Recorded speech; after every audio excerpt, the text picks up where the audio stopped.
તમે જાણો છો કે રામ રાવણના યુદ્ધ પછી ત્રિજટા રાક્ષસીનું શું થયું? જ્યારે રાવણે સીતાનું અપહરણ કરીને લંકામાં અશોક વાટિકામાં કેદ કર્યા હતા, ત્યારે ત્રિજટા રાક્ષસીને ત્યાં તેમના રક્ષક તરીકે રાખવામાં આવી હતી.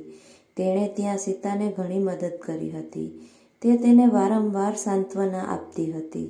આ રાક્ષસીએ માતા સીતાને અનેક વખત રાવણના ક્રોધથી બચાવ્યા હતા. આવો જાણીએ રાવણ સાથે યુદ્ધ જીત્યા પછી ત્રિજટાનું શું થયું. ત્રિજટા રામાયણનું એક એવું પાત્ર છે કે જેનો ઉલ્લેખ રામચરિતમાનસ અને વાલ્મીકી રામાયણમાં કરવામાં આવ્યો છે, પરંતુ દક્ષિણ એશિયાના દેશોમાં પ્રચલિત રામાયણના વિવિધ સંસ્કરણોમાં તેનો ઉલ્લેખ ઘણા મોટા સ્વરૂપમાં કરવામાં આવ્યો છે. જ્યારે રાવણે સીતાને જંગલમાંથી અપહરણ કરી ને અશોક વાટિકામાં રાખી હતી, ત્યારે ઘણા રાક્ષસો તેને વિવિધ રીતે હેરાન કરતા હતા.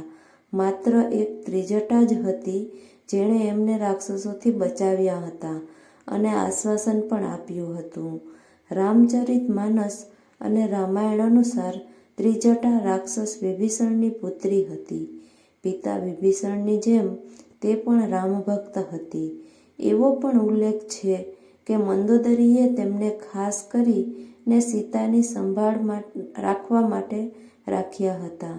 જે સમયે લંકામાં ભગવાન શ્રી રામ અને રાવણની સેનાઓ વચ્ચે યુદ્ધ ચાલતું હતું, તે સમયે ત્રિજટા પોતાના સ્ત્રોતોમાંથી મળતી તમામ માહિતી માતા સીતા સુધી પહોંચાડતી હતી. જ્યારે રાવણે સીતાને માયા દ્વારા ગેરમાર્ગે દોરવાનો પ્રયાસ કર્યો, ત્યારે પણ ત્રિજટાએ સીતાને સાચી વાત કહી હતી. જ્યારે ભગવાન શ્રી રામ અને લક્ષ્મણ યુદ્ધ દરમિયાન મુશ્કેલીમાં હતા, ત્યારે તે ત્રિજટા જ હતી જે સીતાને પરત મેળવવામાં મદદગાર બની હતી. તેણે સીતાને એ પણ કહ્યું કે તેણે એક સ્વપ્ન જોયું છે અને તે સ્વપ્ન મુજબ ભગવાન શ્રી રામ યુદ્ધ જીતશે.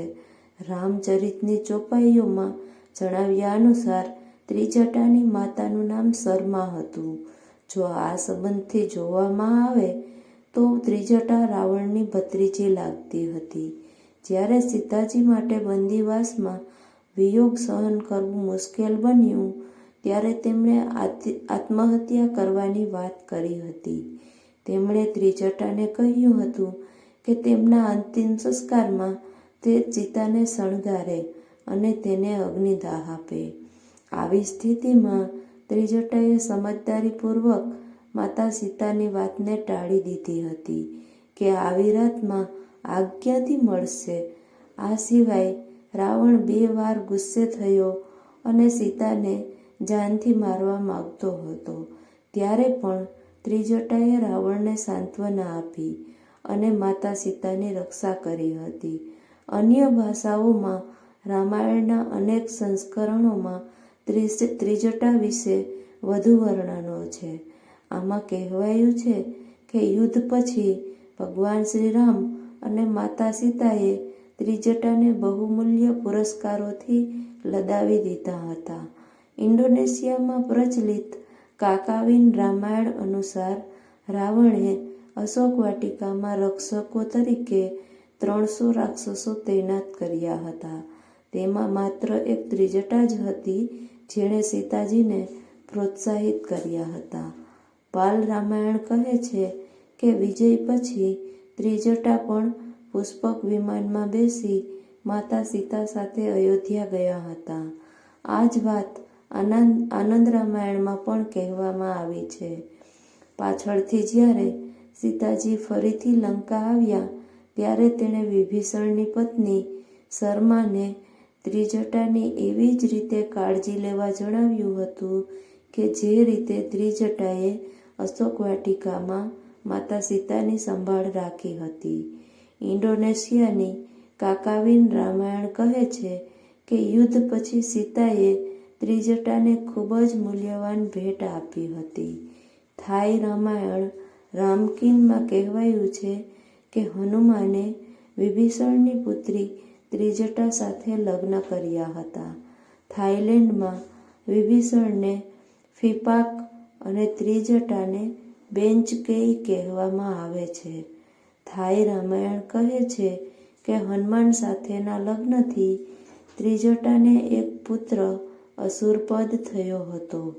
તે રાક્ષસ હોવા છતાં તેનું માથું વાંદરાના જેવું હતું. રામાયણના મલય સંસ્કરણ મુજબ યુદ્ધ પછી વિભીષણે હનુમાનને તેમની પુત્રી સાથે લગ્ન કરવા વિનંતી કરી હતી. અહીં ત્રિજટા શેરી જાતિ તરીકે ઓળખાય છે. હનુમાન રાજી થયા, પણ તેણે એક શરત રાખી હતી. તેમણે કહ્યું હતું કે આ લગ્નમાં ત્રિજટા સાથે તેઓ માત્ર 1 મહિનો જ રહેશે. આ પછી હનુમાનજી અયોધ્યા ગયા. ત્રિજટાએ એક પુત્રને જન્મ આપ્યો, જેને હનુમાન તેગનાગ્ગા એટલે કે અસુરપદ કહેવામાં આવે છે. જાવા અને સુદાનમાં ત્રિજટાને રામાયણના કઠપૂતળીના નાટકોમાં હનુમાનની પત્ની તરીકે દર્શાવવામાં આવી છે. બનારસમાં ત્રિજટાનું મંદિર છે, જે પ્રસિદ્ધ કાશી વિશ્વનાથ મંદિરની નજીક છે. અહીં એવું માનવામાં આવે છે કે જ્યારે ત્રિજટા પુષ્પક વિમાનમાં માતા સીતા સાથે લંકાથી અયોધ્યા જઈ રહી હતી, ત્યારે માતા સીતાએ તેમને કહ્યું હતું કે ત્રિજટાને અયોધ્યા જવા દેવામાં આવશે નહીં, કારણ કે તે એક રાક્ષસ છે.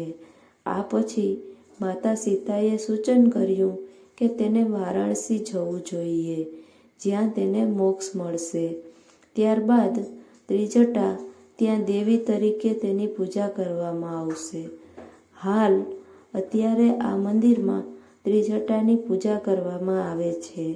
આ મંદિરમાં મહિલાઓ પોતાની મનોકામના પૂર્ણ કરવા માટે આવે છે. અહીં ત્રિજટાને મૂળા અને રીંગણ અર્પણ કરવામાં આવે છે. તેવી જ રીતે ઉજ્જૈનમાં પણ ત્રિજટાનું મંદિર છે, જે બાલવીર હનુમાનના મંદિરના પરિસરમાં આવેલું છે. અહીં દેવીની 3 દિવસીય વિશેષ પૂજા થાય છે, જે કાર્તક પૂર્ણિમાથી શરૂ થાય છે.